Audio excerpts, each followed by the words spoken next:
किस्मत देखिए, दूसरा विवाह क्यों किया गया था कि सुनीति को संतान नहीं हो रही थी। वहां सुरुचि गर्भवती हुई, यहां सुनीति भी गर्भवती हुई। उस समय लग गया बस थोड़ा, दोनों को पुत्र हुए। सुरुचि से जो पुत्र हुआ उसका नाम रखा उत्तम, और सुनीति से जो पुत्र हुआ उसका नाम रखा ध्रुव। आइए शांति बना के रखिए, बातचीत ना करें, निवेदन है।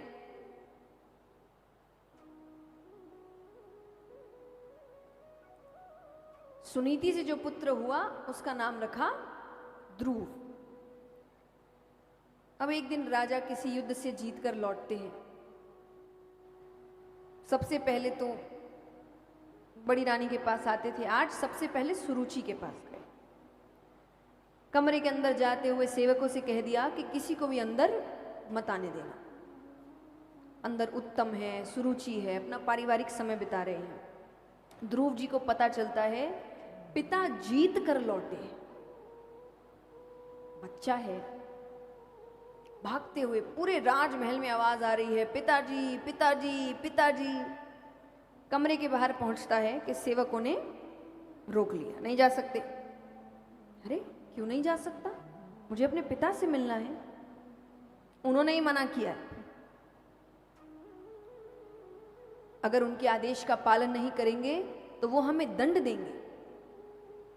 अब ये भी है तो राजा का ही बेटा। ध्रुव जी कहे तुम मेरे आदेश का पालन नहीं करोगे तो मैं दंड नहीं दूंगा। अरे उनके दंड से तो मैं बचा लूंगा, पर मेरे दंड से कोई नहीं बचा सकता। अब सेवकों को भी लग रहा है अपने बच्चे के लिए थोड़ी बोला होगा, ये सोच के बोला होगा कोई सेवक, कोई काम करने के लिए कोई मंत्री इत्यादि ये परेशान करने ना जाए, ये तो अपना बच्चा है। उन्होंने जाने दिया, जाने दिया तो अब है वो भी तो पिता ही। ध्रुव जी सीधा जाके गोद में बैठते हैं, वो भी लाड़ कर रहे हैं, हालचाल पूछ रहे हैं। सुरुचि को अच्छा नहीं लगा क्योंकि उत्तम नीचे बैठा है और ध्रुव गोद में बैठा है। मानो उसको भविष्य दिख रहा है कि ध्रुव राज सिंहासन पर बैठा है और उत्तम नीचे बैठा है। ये दृश्य आते ही तो उसने ध्रुव जी का हाथ पकड़ा और नीचे जमीन पर धकेल दिया। राजा एक बार खड़े होते हैं पर सुरुचि के आगे कुछ नजर नहीं आता था, फिर बैठ गए। ध्रुव जी कहे आप इतना बदल गए, पहले सबसे पहले आप माता के पास आते थे, आज आप उनसे मिलने तक नहीं आए। आपके सामने मुझे धिक्कारा गया, आप फिर भी चुप है। सुरुचि कहे महाराज से क्या पूछता है, अपनी मां से जाके पूछ। अब इनके मन में सुरुचि के लिए अभी भी कोई बैर की भावना नहीं आई है। वो कहे आप भी तो माता है, आप ही बता दीजिए पिताजी इतना क्यों बदल गए हैं। सुरुचि कहे क्योंकि वो महाराज है, महाराज महारानी के पास आते हैं, दासी के पास नहीं आते। ध्रुव जी कहे मेरी माता दासी नहीं है, वो इस महल की महारानी है। बोले थी, अब वो स्थान मुझे दे दिया गया है और तुम्हारा स्थान मेरे पुत्र उत्तम को। ध्रुव जी कहे उत्तम को जितना मिले मुझे उतनी खुशी हो, मुझे बस पिताजी की गोद में बैठना है।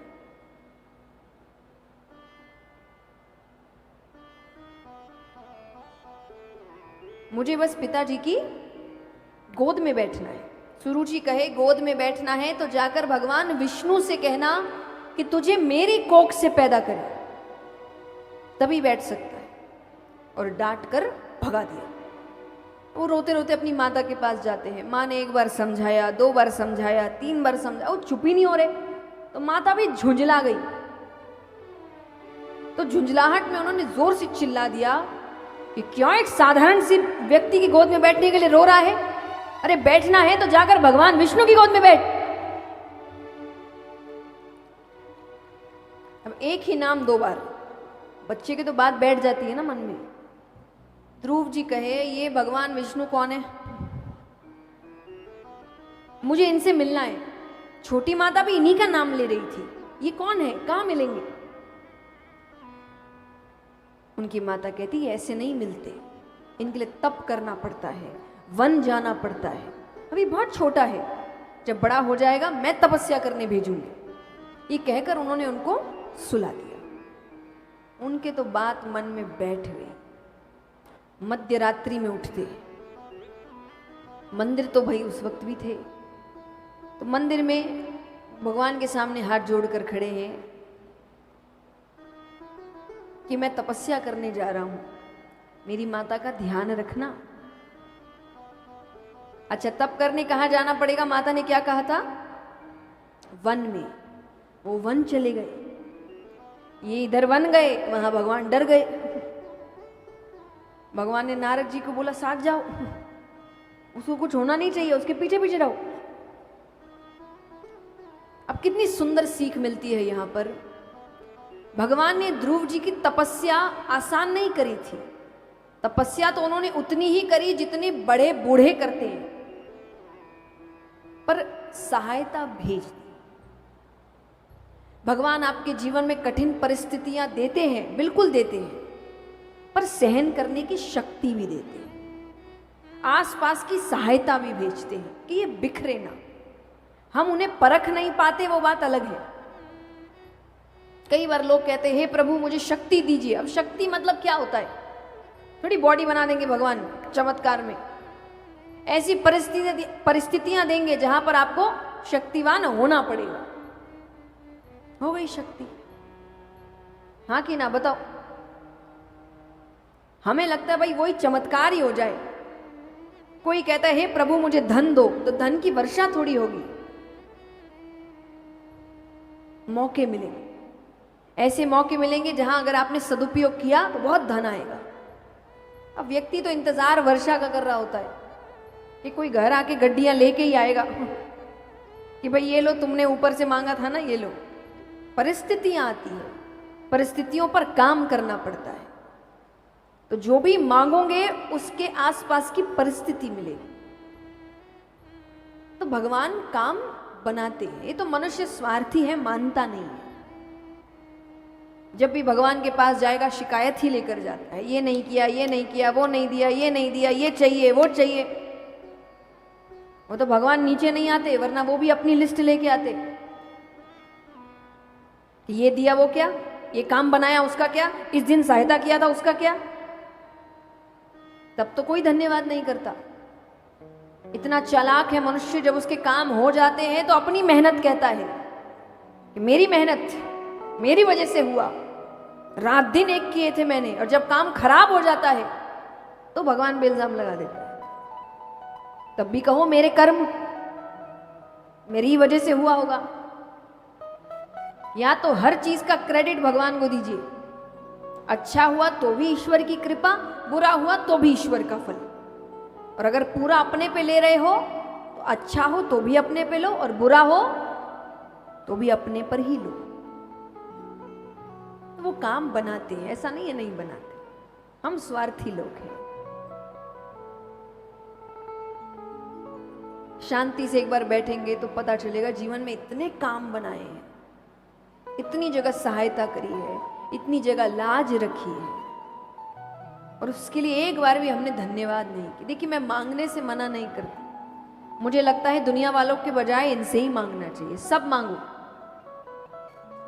अच्छा भी मांगो, सांसारिक भी मांगो, धन रिलेटेड जो मांगना है मांगो। इनसे क्या शर्म, सब कुछ इनसे ही मांगो। और मांगते हो ना, ये चाहिए, वो चाहिए, वो चाहिए, वो चाहिए, बोल दिया, लेकिन लास्ट में एक लाइन और जोड़ देना, पर जितना दिया है वो भी बहुत है, उसके लिए बहुत धन्यवाद, आपने बहुत किया हमारे लिए। ये करके तो देखो। लेकिन मुझे नहीं पता मेरे जाने के बाद आप कितना मेरी बातों को मानेंगे। तो जितना हो सके अभी करा के चली जाऊं, तो बाद में धन्यवाद बोलो ना बोलो पता नहीं। तो आपके अभी तक के जिंदगी के जितने भी काम भगवान ने बनाए हो, उन सब के लिए एक साथ धन्यवाद करते हैं। करेंगे सब? तो भगवान से क्या कहना है? मेरा आपकी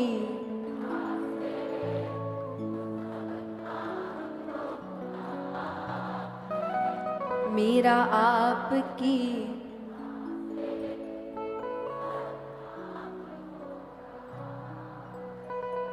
करते हो तुम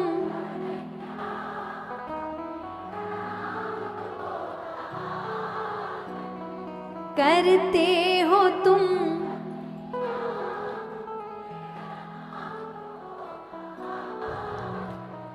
मेरा आपकी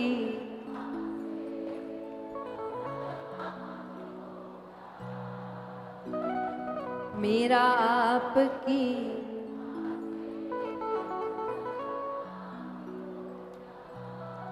बोली कृष्ण कन्हैया लाल की।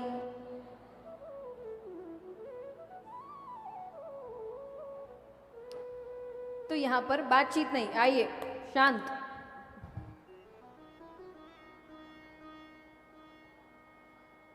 बच्चे हैं आप सब, छोटे छोटे ना, बार बार टीचर को शांत कराना पड़ता है।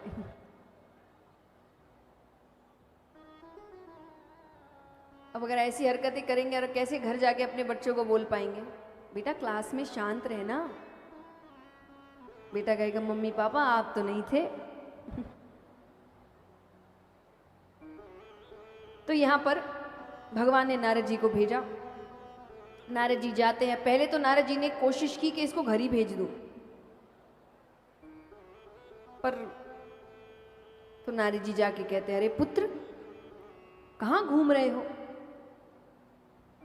ध्रुव जी कहे आप कौन। बोले मैं नारद हूं। नारद जी आपकी तो बहुत सी कथाएं सुनाई हैं मुझे माता ने, आप भगवान विष्णु को जानते हैं ना। बोले हाँ जानता हूं। बोले वो कहां मिलेंगे, मुझे उनसे मिलना है। नारद जी कहे वो ऐसे नहीं मिलते, सच कहूं तो वो जीवित नहीं मिलते। अगर उनसे मिलने तुम जीवित नहीं जा सकते, वो क्षीर सागर में रहते हैं, वहां कोई जीवित नहीं जा सकता। ध्रुव जी कहे मुझे मृत्यु का भय नहीं है, पर मुझे जीवित ही मिलना है। फिर थोड़ी देर सोचते हैं, थोड़ी देर बाद कहे ठीक है मैं नहीं जा सकता, वो तो आ सकते हैं। क्या मतलब। अरे बोले मैं उनसे मिलने नहीं जा सकता तो वो तो मुझसे मिलने यहां आ सकते हैं। नारद जी ने कहा जरूर आ सकते हैं, पर उसके लिए कठोर तपस्या करनी पड़ेगी। ध्रुव जी कहे करूंगा, कठोर से कठोर तपस्या करूंगा, मुझे भगवान विष्णु से मिलना है। तो उनकी तपस्या आरंभ होती है। क्या चाहिए भैया, वो लाइट थोड़ा उधर कर दो ना, घुमा दो साइड में। हाँ ये सब बोल सकते हैं आप। आइए। तो उनकी तपस्या प्रारंभ की जाती है। तो सबसे पहले उन्होंने कहा नारद जी ने कि अन्न त्याग दो, केवल फल और जल पे रहो। ठीक है। फिर कुछ दिनों बाद कहा अब फल भी त्याग दो, केवल जल पे रहो। फिर कहा अब जल भी त्याग दो, अन्न फल जल सब त्याग दो। धीरे धीरे तपस्या कठोर होती जा रही है। अंत में नारद जी कहे अब ये आखिरी पड़ाव है, ये अगर कर लिया तो भगवान तुम्हारे सामने हो। नारद जी, ध्रुव जी ने कहा क्या करना होगा। वो कहे अपनी सांसें रोक लो। ध्रुव जी ने बिना सोचे समझे अपनी सांसें रोक ली। सांस रोकते ही मानो वायुमंडल शून्य हो गया। सब देवता कह रहे प्रभु अब और उस भक्त की परीक्षा ना ले, अब उसको दर्शन दे दीजिए। और वहां पर साक्षात परम पिता परमेश्वर प्रकट होते। बोले लक्ष्मी नारायण भगवान की। अब ये तो नेत्र बंद करके खड़े हैं। भगवान ने कहा उठो पुत्र, देखो मैं आ गया। अब इन्होंने भगवान को कभी देखा तो है नहीं। आंख खोलते ही ध्रुव जी का पहला प्रश्न था, आप कौन? अरे मैं वासुदेव, जिसकी तुम तपस्या कर रहे हो। अब एक बात बताइए, अगर भगवान ऐसे कभी आपको दर्शन देने आ गए, सबसे पहला काम आप क्या करेंगे?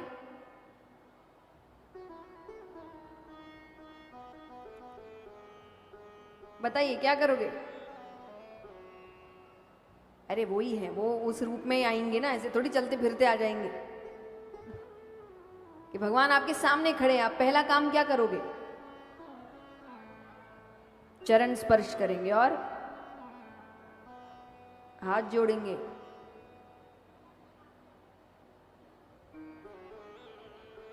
देखते रह जाएंगे, वो चले जाएंगे उत्ते में। अरे आपको पता है उत्तर, तो अपने पास रखो ना, अभी सबको बोलने दो। आइए तो और क्या करोगे बताओ?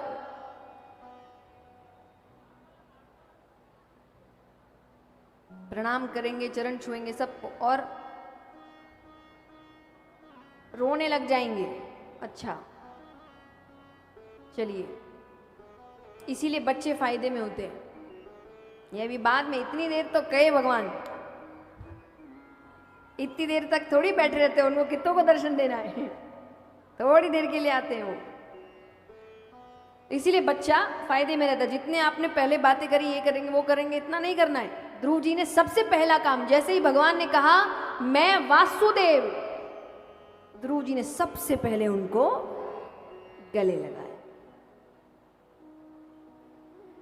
ध्रुव जी ने गले लगाया, भगवान ने गोद में बिठाया। आप एक कदम बढ़ाओ, वो 100 कदम बढ़ाते। भगवान ने सीधा गोद में बिठाया। अब भगवान कहे बताओ क्यों बुलाया मुझे? ध्रुव जी कहे मुझे कुछ प्रश्न करने हैं। क्या प्रश्न करने हैं? पिता मेरी माता के पास क्यों नहीं आते? छोटी माता ने मुझे पिताजी की गोद से क्यों उतार दिया? पिताजी के सामने मुझे धिक्कारा गया, उन्होंने किसी का भी उत्तर क्यों नहीं दिया? अरे भगवान कहे रुको रुको रुको, एक एक करके पूछो, एक साथ इतने सारे सवाल। सबसे पहले किसका उत्तर चाहिए? छोटी माता ने मुझे पिताजी की गोद से क्यों उतार दिया? भगवान कहे तो यही प्रश्न तुम्हें सबसे ज्यादा तकलीफ दे रहा है। असल में भगवान ने कोई स्पष्ट उत्तर दिया नहीं था। भगवान ने केवल ध्रुव जी के सर पर हाथ रखा था और साक्षात मां सरस्वती उनके मस्तक पर प्रवेश करती। ज्ञान उनके मस्तक पर प्रवेश करता है। भगवान ने कहा और भी कोई प्रश्न है? ध्रुव जी कहे नहीं, सबके उत्तर मिल गए।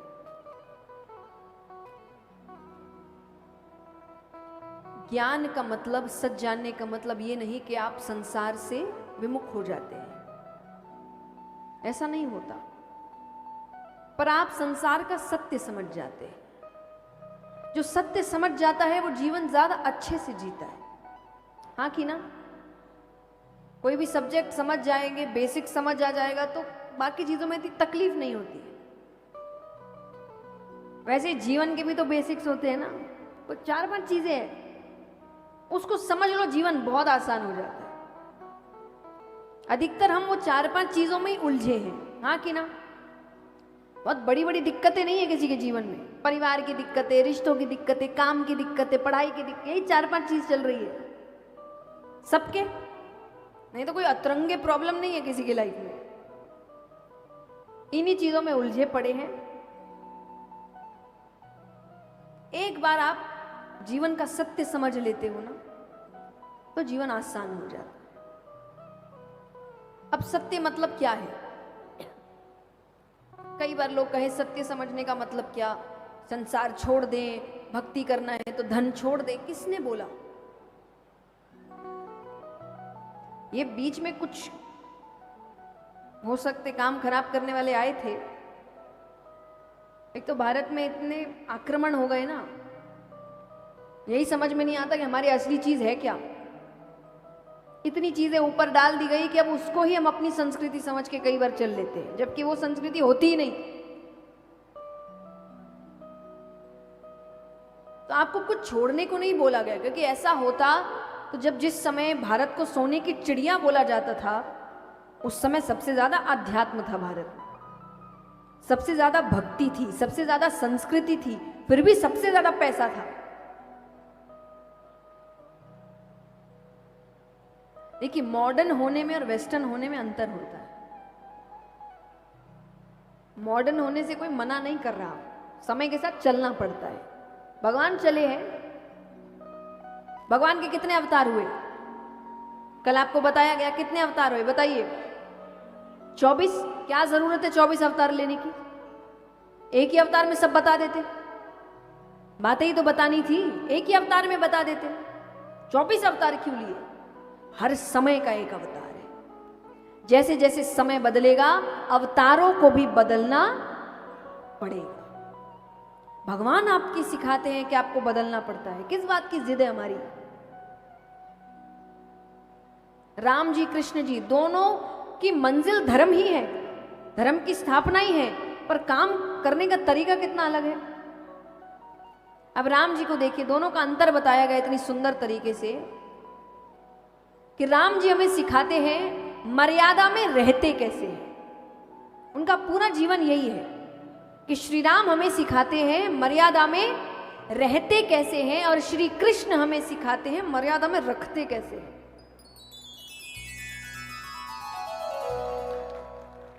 अब समय समय की बात है, राम जी के समय रहकर लोग सीख जा रहे थे, कृष्ण जी के समय इतना काम खराब हो गया कि भगवान कहे ऐसे नहीं मानेंगे, इनको लाइन पे लाना पड़ेगा। राम जी कहे तुम जैसे भी, मैं अपनी अच्छाई नहीं छोड़ूंगा। हाँ कि ना? उनके साथ गलत नहीं हुआ क्या? जो उनका दोष नहीं, वो वचन उनको निभाना पड़ रहा है। पर वो कहे तुम जैसे भी, मैं अपनी अच्छाई नहीं छोड़ूंगा। कृष्ण जी कहे तुम जैसे, मैं उसका डबल। तुम अच्छे, मैं डबल अच्छा। तुम बुरे, तो मैं बताता हूं बुराई क्या होती है तो एक ही विष्णु भगवान के अवतार, सब अलग अलग है। रूप अलग है, व्यक्तित्व अलग है, स्वभाव अलग है, क्योंकि सबका समय अलग है। तो खुद को समय के साथ ढालना पड़ता है। इसको मॉडर्न होना कहते हैं। वेस्टर्न होना क्या है? बाहरी संस्कृतियों में बावले होकर अपनी संस्कृति भूल जाना, इसको वेस्टर्न होना कहते हैं। तो ये नहीं होना है, मॉडर्न होना है, समय के साथ बदलना है।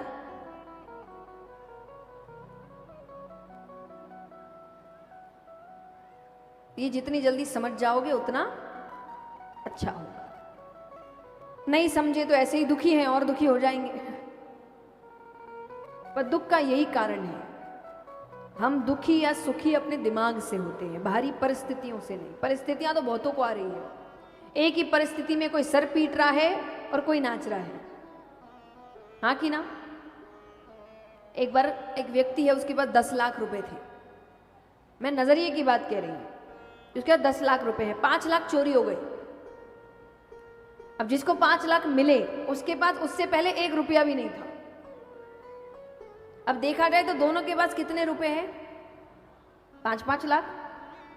पर दोनों की परिस्थिति क्या होगी? एक खुश हो रहा है, एक रो रहा है, एक नाच रहा है, एक सर पीट रहा है।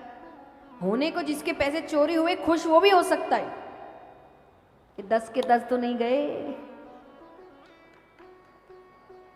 5 तो बच गए, जाने को तो पूरे ही जा सकते थे। और जो गया, अब उसका क्या करना? जो है उसका ध्यान रखते हैं ना। नजरिए की बात है, आप नजरिया बदलिए। नजरिया बदलेंगे सब ठीक हो जाता है। अंत में बात हमारी ही नजर की होती है, किसी और की नहीं। ये तो वही बात है ना, कई बार हम चंद्रमा देखते हैं, बहुत सुंदर लगता है, इतना सुंदर लगता है कि फोटो लेने का मन करता है।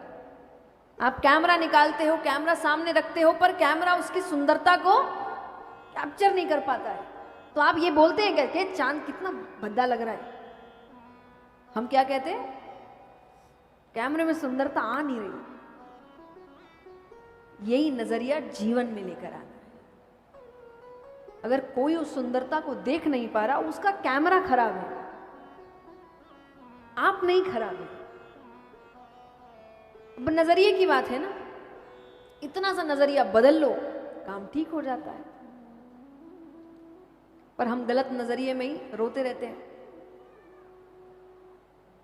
तो जीवन में देखिए, परेशान करने वाले बहुत मिलेंगे, दुखी करने वाले बहुत मिलेंगे। आप होते हैं कि नहीं वो आपके ऊपर है।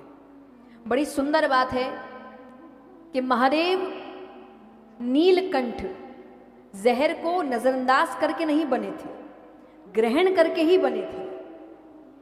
लेकिन उन्होंने ये कोशिश की कि वो जहर हृदय तक ना जाए। हमारे आसपास भी बहुत जहर है, कई बार उसको निगलना भी पड़ता है। बस कोशिश इतनी करो वो दिल तक ना पहुंचे, तो काम ठीक हो जाए। उसको ऊपरा ऊपरी रखो, दिल में अच्छी चीजें ही जानी चाहिए। 10 खराब खाना है, उसमें से हम अच्छा चुनेंगे ना। वहां चॉइस है आपकी, वैसे ही आपकी चॉइस हर जगह है। अच्छा चुनो, विचारों में अच्छा चुनो, व्यक्ति में अच्छा चुनो, रिश्तों में अच्छा चुनो।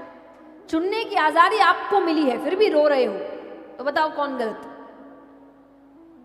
भगवान ऊपर बोलेंगे ना, मैंने आजादी दी थी तुमको, तुम चुन सकते थे हर चीज, अब गलत तुमने चुना, इल्जाम तुम मेरे पे लगाते हो, मैंने थोड़ी कुछ किया। तो ये थोड़ी समझदारी जीवन में लेकर आई। अब यहां पर आगे इन्हीं के वंश में भरत नामक राजा हुए, बहुत अच्छे राजा। कुछ समय बाद उन्होंने, क्योंकि पहले जैसा मैंने कहा जीवन भर गृहस्थ में नहीं रहते थे, बच्चे जब बड़े हो गए उनको राजकाज देकर वो जंगल की ओर चले गए।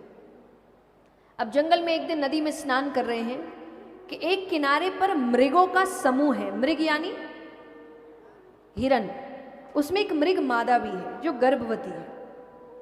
अचानक से शेर की गर्जना होती है, तो सब डर के मारे दूसरी ओर छलांग लगाने लगे। तो उस मृग मादा ने भी छलांग लगाई।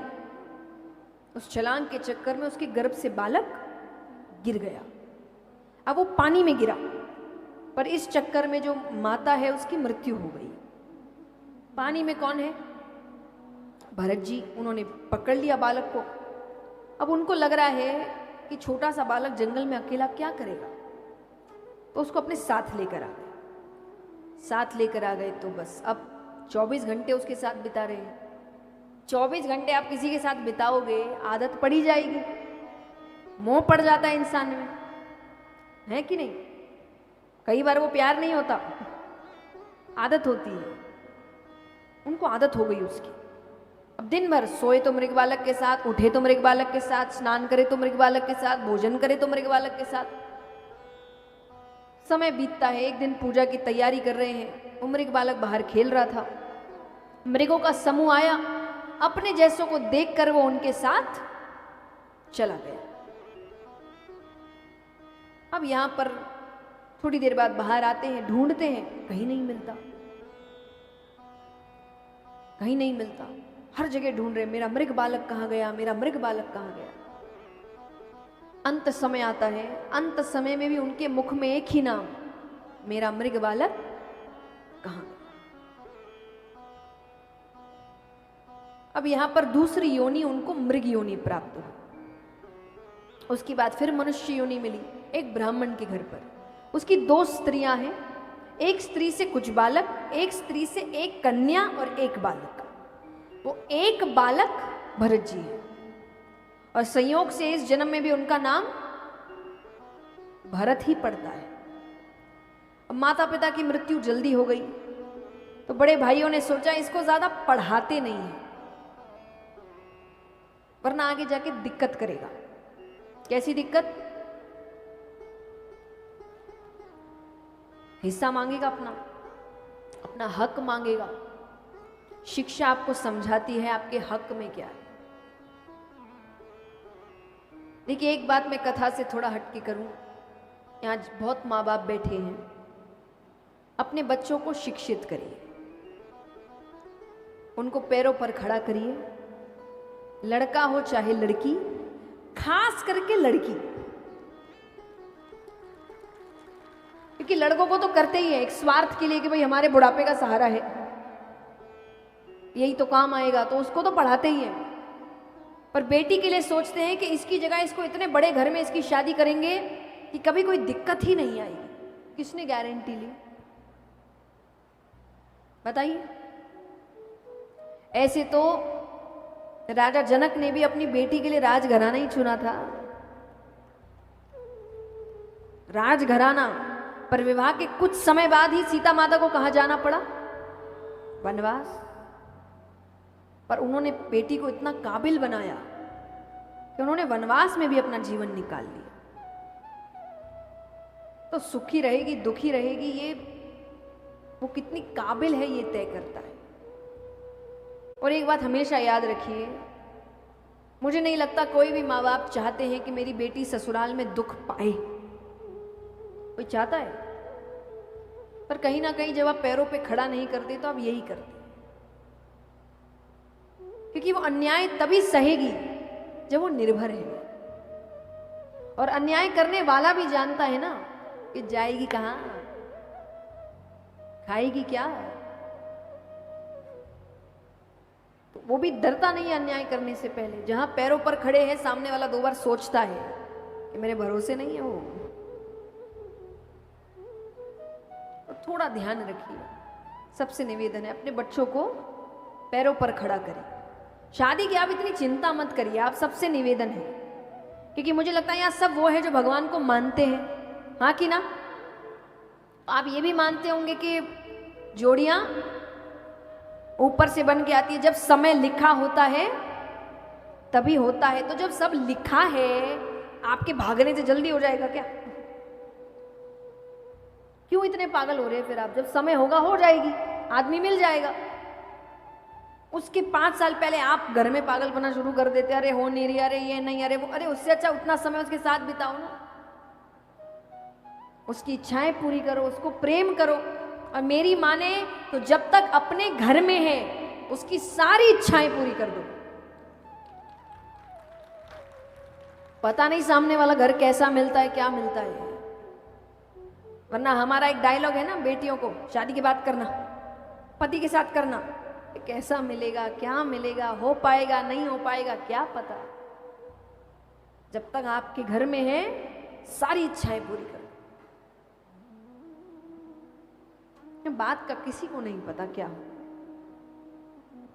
और ये सिर्फ मुझे लगता है पुरुषों के लिए, जो पुरुष महिलाएं यहाँ शादीशुदा, आप भी बताइए, बहुत सपने होंगे आपके, पूरे हो गए क्या शादी के बाद? ऐसी जिम्मेदारी की मार पड़ती है, सारे सपने धरे के धरे रह जाते हैं, फिर याद ही नहीं होता कि सपने क्या सोचे थे। बच्चों के साथ भी यही होना है। अब तो दुनिया और भाग रही है और आगे बढ़ रही है। बच्चों के बेचारों के कंपटीशन देखिए, कॉलेज में कट ऑफ ही 99%। अरे आगे 10 साल बाद क्या 100% ही होगा क्या?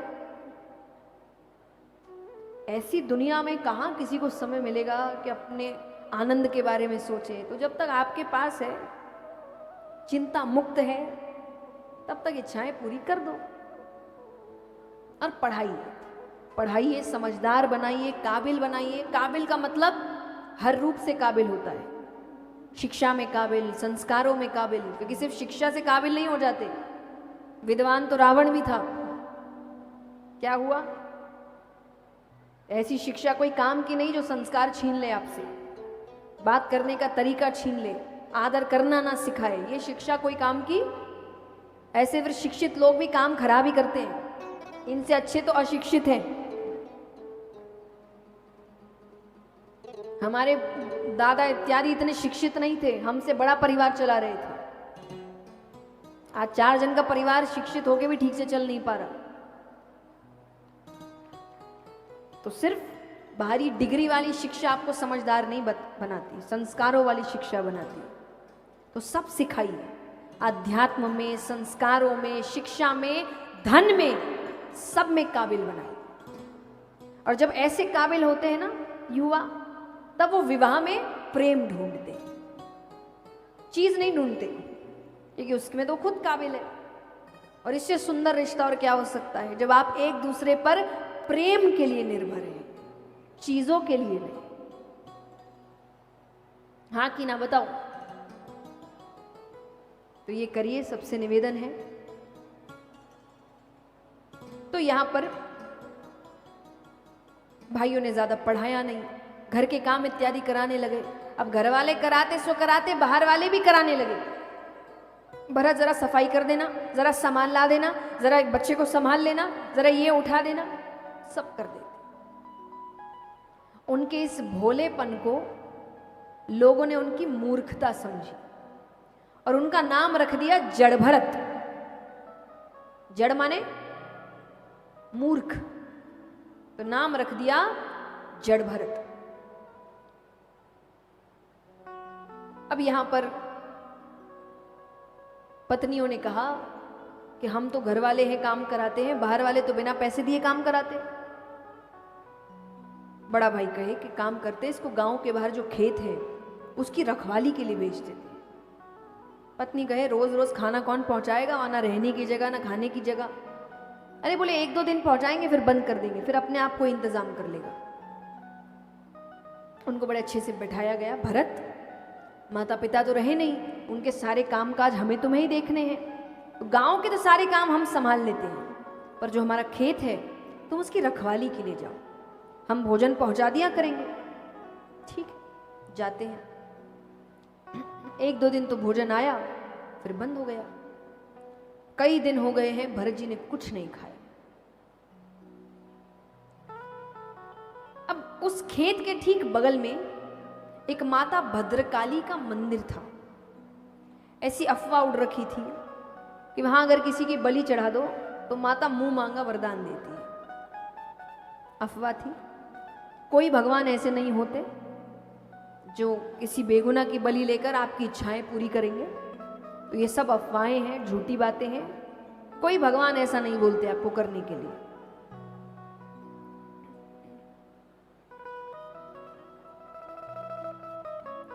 तो यहां पर ये अफवाह कुछ डकैतों ने सुन रखी थी, कुछ डकैतों ने सुन रखी थी। तो वो आते हैं, मैंने कहा देखो आसपास कोई बैठा होगा, उसकी बलि चढ़ा देते हैं। अब आसपास तो एक ही बैठा है, तो भरत जी को पकड़ के लाते हैं। अब बलि चढ़ाने से पहले ना आपका बड़ा आवभगत होता है।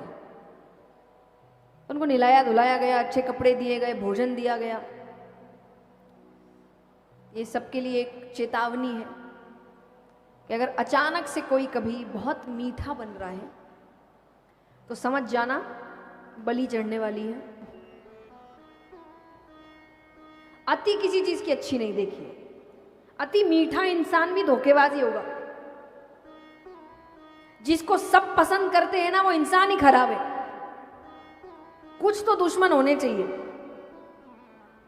तो जो अति मीठा होता है ना, जो सबकी हाँ में हाँ मिलाता है, सबका फेवरेट है, सबको ही उसको, इसका मतलब वो झूठा आदमी है। जो इंसान होगा उसमें कमियां होती है, कुछ ना कुछ गलती वो करता रहता है। तो यहां पर उनको बड़ा सब कपड़े दिए जा रहे, भोजन दिए जा रहे। तो उन्होंने कहा कि आज कोई उत्सव है क्या, मुझे इतना सम्मान दिया जा रहा है। बोले नहीं, आज तुम्हारी बलि चढ़ाई जाएगी। अच्छा, भरत जी कहे तो एक काम करो, रोज मेरी बलि चढ़ा दिया करो, पर मुझे भोजन दे दिया करो, मैं यहीं रहता हूं। शिक्षा, उनको ये तक नहीं पता कि बलि का मतलब क्या होता है। कई बार आप पे अन्याय हो रहा होता है, पर आपको पता नहीं होता कि जो हो रहा है वो अन्याय है। जरूरी नहीं जो वर्षों से हो रहा है वो सही हो। तो उन्होंने अब ये समझे नहीं, तो जो सरदार है वो कहे अच्छी बात है ना, दिक्कत नहीं करेगा। तो उनको कहा गया बिल्कुल सही कहा, आज उत्सव है, आज माता दर्शन देने आएगी, चलो सब मंदिर चलते हैं। उनको मंदिर ले जाया गया, हाथ जोड़कर बैठाया गया, आंख बंद करके कि अब तुम दर्शन का इंतजार करो, माता आएगी। तलवार निकालते, अब मारने ही लगते हैं कि वहां पर साक्षात माता भद्रकाली प्रकट होती है। बोली काली महाकाली मात की। सबका संहार करती है, भरत जी को उठाती है, उनके सर पर हाथ रखती है और मां सरस्वती उनके मस्तक पर प्रवेश करती है। जो खुद की सहायता नहीं करते उनकी सहायता भगवान करते। कई बार हम भूल जाते अपनी सहायता करना, तब ईश्वर आपके लिए खड़े हैं। और मुझे लगता है जीवन के कुछ फैसले ईश्वर पे डाल देना चाहिए। हर चीज का जवाब देने की जरूरत आपको नहीं है, क्योंकि अगर आपके जवाब से ही सामने वाला समझ जाता तो इतनी लड़ाई ही नहीं हो रही हो। तो हर बार हमारा जवाब देना सही, कुछ जवाब उनको देने दीजिए, क्योंकि वो जब जवाब देते हैं ना तो पूरी दुनिया उस जवाब को सुनती है। हमारी बात तो आई गई हो जाती है। और एक बात हमेशा याद रखिए, अगर आपको समझ आ जाए कि सामने कोई मूर्ख है तो उसकी बात में हाँ मिला लो। उससे बात ही करना यानी दीवार में सर भिड़ाना। वो कहे हाथी उड़ते हैं, कल ही मेरी खिड़की पे आया। समय नष्ट नहीं करना, एकदम उड़ते हैं, सही बोला। आप समय भी व्यर्थ करते हो, अपनी एनर्जी खत्म करते हो, और गुस्सा और आता है ना कि कोई इतना मूर्ख कैसे हो सकता है भाई, पर होते हैं। तो उनसे बातें नहीं करना, क्योंकि देखिए तर्क अच्छी बात है। तर्क मतलब डिबेट, डिस्कशन अच्छी बात है, कुतर्क अच्छी बात नहीं है। कोई अपनी जिद पे अड़ा है और आपकी बात समझने को तैयार नहीं है, उससे बात ही नहीं करनी। तो यहां पर भगवान उनकी सहायता करते हैं, माता उनकी सहायता करती है। आइए, हमने ठाकुर जी के तो बहुत भजन गाए, पर हमारे लिए जो माँ है राधा रानी, उनको मनाते हैं थोड़ा।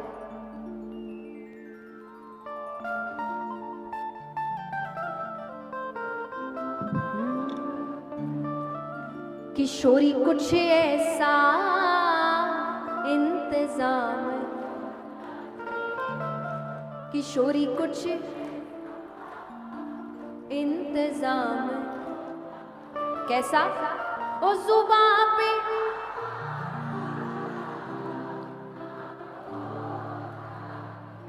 कि जुबां पे राधा राधा राधा नाम,